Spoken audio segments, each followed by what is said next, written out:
Praise God mga ison. Ako po mamangyan, yung sa patindog.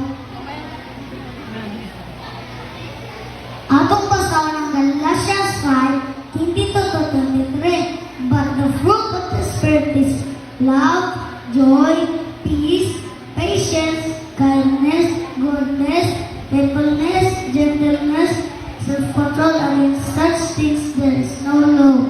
Hanggang po kita, Ginoo, salamat sa imong mga tulong.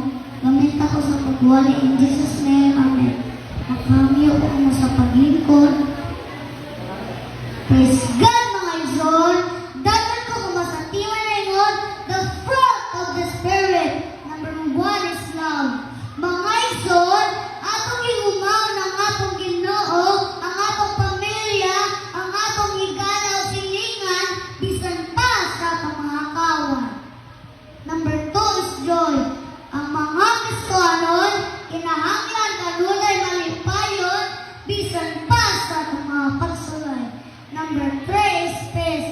Atong tinguhaon ng pagpuyo nga adunay kalinaw mga igsoon aron malikayan natong kasano.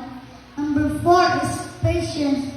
Mga igsoon, kinahanglan na atay taas na pasensya kay dili kita mga kalibutan. Number 5 is kindness.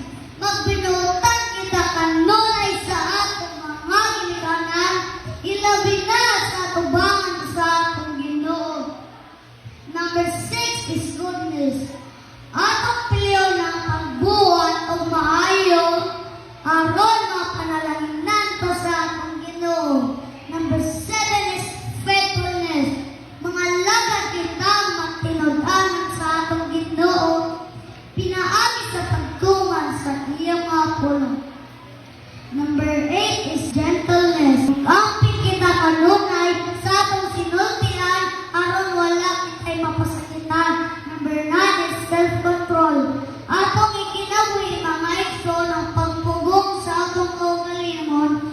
Kung awayon kita, ayaw pagsukol yang pulang sila mabukon sa Ginoo. Mga igsoon, maukad ko ang mga bunga sa Espiritu. Gaya ko mo sa pagtindog, magapo kita, Ginoo, salamat sa imong mga pulong, salamat sa paggamit sa akong kinabuhi. Hinaot na magpuyo ang mga bunga sa Espiritu